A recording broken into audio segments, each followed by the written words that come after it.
ወይ በስመ አብ ወወልድ ወመንፈስ ቅዱስ አምላክ እንጃ ምን እንደምል አላውቅም።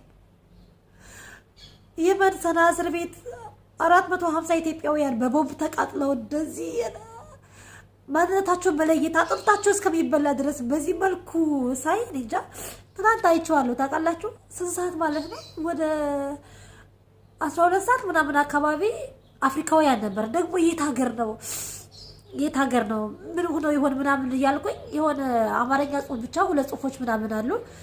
ከዚህ ፈጥናችሁ ውጡ በጣም ይዘገንናል፣ የት ነው ምንድነው ብለው የሆነ ጽሑፍ አየውና አዝኜ ብቻ ወይኔ በስመ አብ የት ሀገር ይሆን ብዬ ወጣሁ። ጭራሽ ለካብዬ ራስው የኛው ጉድ ነውና ከ2 ሰዓት በኋላ እንዳለ በእኛ ተለቋልና ሌሊት ነው 3 ሰዓት ምናምን አካባቢ በኢትዮጵያ 9 ሰዓት አካባቢ ማለት ነው። በቃ ማመና ያስተያየሁት ያንን ቪዲዮ እና ይሄንን ቪዲዮ ሳስተያየው ያው ቪዲዮ ነውና እኔ በቃ ምን እንደምላላቀምና እኔ አማት በነበር ወጥቶ መስማሙ እንደፈስቅዱ ታዳብላክ ብዬ ነበር ዘግንደን ወይ የወጣሁት ማንነታቸውን ሳላቅ ወይም ደግሞ ኢትዮጵያዊ መሆናቸውን ሳላቅ ማለት ነው የወጣሁት። ከዛ ኢትዮጵያኖች ናቸው የመን እስር ቤት ምናምን በቦምብ ተቃጥለው ምናምን ማመን አልቻልኩም ማለት ነው። እና እንደዛ ተላልጠው እንደዛ ሆኖ ሳያቸው አላመንኩምና በደንብ መረጃዎችን ማየት ጀመርኩ ማለት ነው። በደንብ ከዛ የየዎቹ ናቸው እኔ ምን እንደምላላቀም ከነዛ ከተቃጠሉት ያመለጠ አንድ ወንድማችንም አለ። እስኪ እሱን እንየው ትንሽ ቆይ። ሰዲፍ ጃተማ አከነቲ ከሳሩ ንብረት ደርበኒ ወናብረት ደርበኒ ቦምብ ይዳሩ ገጭሳኒ እሱም ከዛ ያመለጠ ነው። ሆስፒታል ራሱ ወደ 200 ምናምን እየሄዱ ማቀዝቀዣ ምናምን እየገቡ ነው። ምክንያቱም እንዲህ ተተቃጠሉ። ይሄን እዚህ ጋር ያለው የተቃጠሉና አያችሁት በቃ ሁሉም ገላቸው እንደዚህ የሆነ ሙሉ በሙሉ አሉ ማለት ነው። እስከ አጥንታቸው ድረስ የተበሉና እኔ ምን እንደምላላቅም ብቻ ምን አይነት እንትን እንዳልል እንጃ አላቅም። ብቻ የሆነ ትንሽ የሆነ ችግር ያለባችሁ ሰዎች የልብ ድካም ወይ ደግሞ የውስጥ ነገር ችግር ያለባችሁ ነፍሰ ጡሮች ህፃናቶች ምናምን እባካችሁን ይሄንን ቪዲዮ መስማትም የለባችሁም አይደለም ማየት ይቅርና በቲክቶክም ተለቀዋል እንዳለ የተለያየ ሶሻል ሚዲያዎች ዘግበዋል። በጣም በርካታ ሶሻል ሚዲያዎች ከኢትዮጵያ ውጭ ያሉ ማለት ነውና በተቻላችሁ አቅም ባታዩት ይመረጣል ማለት ነውና እኔ እንጃ እኔ በስመ አብ ወወልድ ወመንፈስ ቅዱስ አምላክ ወይ በስመ አብ በተለይ የመጀመሪያ በአፍሪካውያን ተለቁ ያየሁት ማመን እስከማልችል ድረስ ማለት ነው። ጭራሽ እነዚህ ኢትዮጲያዊያን ምን እንጃ ኢትዮጲያዊያን ተብለው እነዚህ እኮ ኢትዮጲያዊያኖች ናቸው ሲሉኝ ማመን አልቻልኩም ማለት ነው። እና አሁን ወደ 450 እየተባለ ነው ቁጥሩ ይጨምር አይጨምር የማውቀው ነገር የለም። እዚህ ጋር ሁሉም አለ ኢትዮጲያዊያን ማለት ነው። አማራው፣ ትግሬው፣ ጉራጌው፣ ወላይታው፣ ከምባታው፣ ደቡቡ ሁሉም ነው ያለ። አንድ ብሔር ሁለት ብሔር ብቻ አይደለም። ነገር ግን እንደዚህ ብላችሁ በዚህ ተቃጥለው እንደዚህ ሞተው እንኳን ደግሞ ብሔራቸውን እንትን የምትሉ ሰዎች አላችሁ። ነገራችን ላይ ከዚህ ሁሉ ያሉት ሀበሻ ናቸው፣ ኢትዮጵያውያን ናቸው። የሌላ ሀገር ዜጎች እዛ የሉም። እንዳለ ያለቁት ኢትዮጵያውያኖች ናቸው። ግን ለምን አቃጠሏቸው? ለምን በኢትዮጵያ ላይ ብቻ ቦምብ ወረወሩባቸው? ምክንያቱ ምንድን ነው? ከምን ጋር የተያያዘ ነው? እኔ እስካሁን ግልጽ መረጃ አላገኘሁም። አንዱ እንደዚህ ነው ይላል፣ አንዱ እንደዚህ ነው ይላል እንደፈለገ ማለት ነው። እኔ ግን እስካሁን ድረስ ግልጽ መረጃ አላገኘው ማለት ነው። ስለዚህ ዋናው መረጃ በመንግስት በተባበሩት መንግስታት እንዲሁም ደግሞ በውጭ ጉዳይ እስከሚወጣ ድረስ እውነታውን እስከምናውቅ ድረስ ምንም ነገር የምለው ነገር የለም። ምክንያቱም አንዴ ኩቲዎች ናቸው፣ አንዴ ምንድናቸው በቃ ብዙ ነው የሚወራው ማለት ነው። ስለዚህ የትኛውን ልጨብጠውና አሳማኝ የሆነ መረጃ ለምን በየመን የሚገኙ 450 ኢትዮጵያውያን በቦምብ እንዳቃጠሏቸው በቦምብ እንዳናደዷቸው መድኃኔዓለም ያንደዳቸውና ማለት በቦምብ እንዳነደዷቸው ለምን እንደዚህ እንዳቃጠሏቸው ማንነታቸው መለየት አይቻልም። ተቃጥለዋል፣ ተበልተዋል፣ ስጋቸው ተበልቷል፣ ጭራሽ እስከ አጥንታቸው ድረስ ተበልቷል።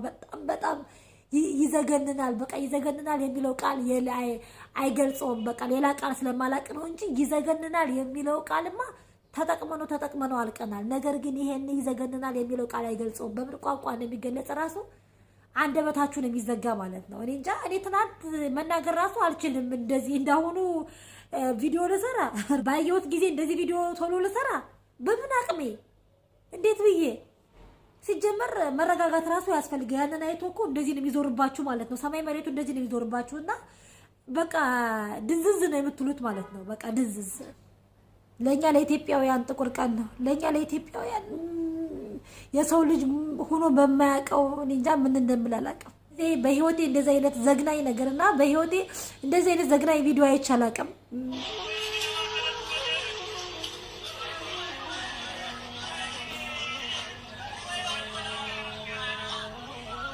አሁን ያሳየዋችሁ ደህና የሚባል ፓርት ነው ማለቴ በዩቲዩብ ስለማይፈቀድ ማሳየት አልችልም። ምክንያቱም አይፈቀድም ያስቀጣል ማለት ነውና እነዚህ ወገኖቻችን የመን ሰንዓ የሚባል እስር ቤት ነው እንግዲህ የነበሩ የሚባለው መረጃው እንትን እንደሚል ማለት በጣም በርካታ ሚዲያዎች ተቀባብለውታል። አፍሪካውያንም በእንግሊዘኛም በጣም በብዙ ተሰራጭቷል ማለት ነው። ይሄን በጣም ማአት ሰው ነው የለቀቀው ማለት ነው። ኢትዮጲያዊያን ያልሆኑ ዜጎችም ማለት ነውና በጣም ተሰራጭቷል ቪዲዮ እና የመን ሰንዓ የሚባል እስር ቤት እንደነበሩና በተለይ በዚህ 2 ሳምንት በርካታ ኢትዮጲያዊያን እየተያዙ እንደሆነ አሁን ለምሳሌ እዛው እስር ቤት ገንዘብ እየከፈሉ ማለት ይሄን ያላምጣና እንደዚህ እናደርጋለን እየተባሉ ከዛ ቦታ የሚወጡበት አጋጣሚ ማላሉ ከዛ እስር ቤት ገንዘብ እየከፈሉ የሚወጡበትም አጋጣሚ ያለ ከቤተሰብ ምናምን እያስላኩ እንግዲህ ይሄ ነገር እውነት ይሁን ያው እንደዛ ይባላል። እንግዲህ በዛው ቦታው ያሉ ሰዎች ናቸው ስለዚህም የሚሉና አላቅም ብቻ እንደዚህ እየተባለ ነው። እንደሚታወቀው የስደተኞች የመኖሪያ ፈቃድ ከኢቃማና ፓስፖርት ውጭ የዓለም የስደተኞች ድርጅት ወረቀት ሰጥቶ ያንን በነፃነት ይዘው እንዲንቀሳቀሱ የሚደረግና ይሄንን ወረቀት የያዘ ሰው ያው ህጋዊ ነው ማለት ነው። ነገር ግን ይሄንን ወረቀት የያዙንም ያላዘውንም ይይዙና እዛው ሁቲዎች የመን ሰንዓ የሚባል አካባቢ በዛ ቦታ ማለት ነው። ከዛ በኋላ ግን አጣርተው እንደሚለቋቸው ማለት ይሄ እውነትም ኦሪጂናል ነው ወይንስ የሚለውን እነሱ አጣርተው እዛ በኋላ የሚለቁት እንደሚለቋቸው ምናምን ነው። አሁን ነው ከአንድ ሰዓት በፊት ራሱ ነው የሰማሁት ማለት ነው በፌስቡክ ማለት ነውና ያው ታማኝ ሚዲያ ነው ብያስባለሁ። በፌስቡክ ነው የሰማሁት። ይሄንን የተፈጸመው ድርጊት ግን ኢሰባዊ ነው የሚባል ይሄም ልክ እንደማንኛውም ነገር ኢሰባዊ ተብሎ የሚታለፍ ነገር ነው። ይሄም እኔ እንጃ ወደ ሆስፒታል እንኳን ወደ 200 ምናምን አካባቢ እየሄዱ ማቀዝቀዣ ምናምን የሚገባሉ። እኔ እንጃ ምን እንደምላላቅም ብቻ በጣም ይዘገንናል ማለት ነው። በጣም ይዘገንናል። በፌስቡክ ተሰራጭቷል፣ በቲክቶክም ተሰራጭቷል። ቪዲዮውን ማየት ትችላላችሁ ማለት ነው። እዚህ ዩቲዩብ ላይ ግን ስለ ዩቲዩብ ስለማይፈቅድ ማሳየት ስለማልችል ነው። ተሰራጭቷል፣ ሄዳችሁ ማየት ትችላላችሁ። ብቻ የሆነ ስሜት የሚፈጥርባችሁ ማለት ነው።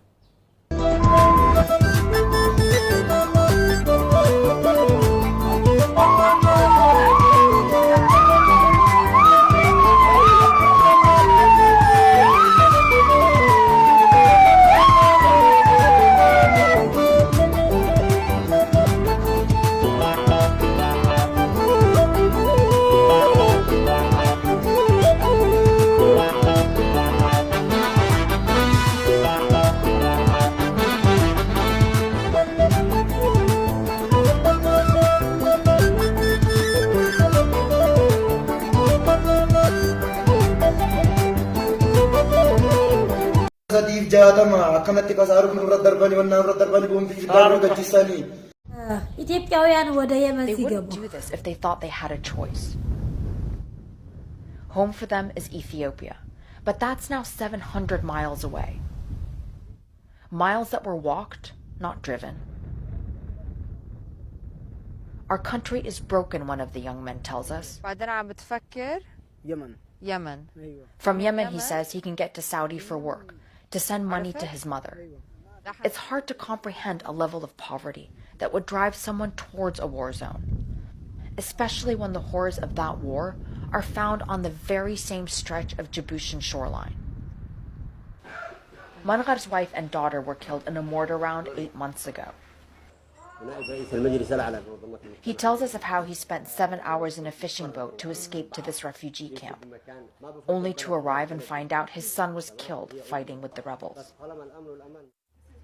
مرحبا أهلا كيفك أنا اسمي أروى.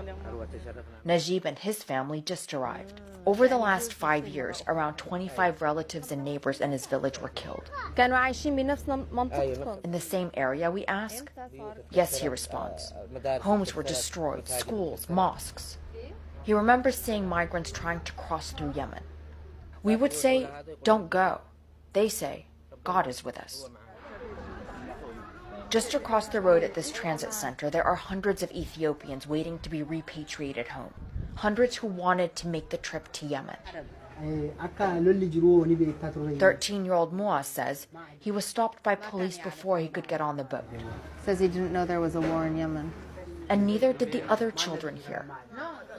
They didn't know about the bodies of migrants that have washed up on Yemen's shores. They don't know about the bombs, bullets, mines, or mortars. Even the adults, it seems, don't fully understand what lies ahead. And even if they do, it doesn't seem to matter. At the last stop before Yemen, they gather under trees for shade and protection from the wind and wait for the smugglers. They were just saying, maybe there is a war in Yemen, maybe there isn't. And I said, no, there is a war in Yemen. And they said, well, then we have to leave it up to God. This is, after all, a historic migrant route. And too many of these men have relatives who made it before the war. At dusk, the smugglers arrive to herd the migrants like cattle up the hill and towards the sea. One of them tells us he sends groups as big as 200 across to Yemen in a day. We ask to follow, but he warns us away. This is the last we see of them. Arwa Damon, CNN, Obok, Djibouti. በዚህ መልኩ ነው የሚገቡት ወደ የመን። አሁን ኢትዮጵያ ያሉ እናቶች የኔ ልጅ የሆነ ዛለ ወይ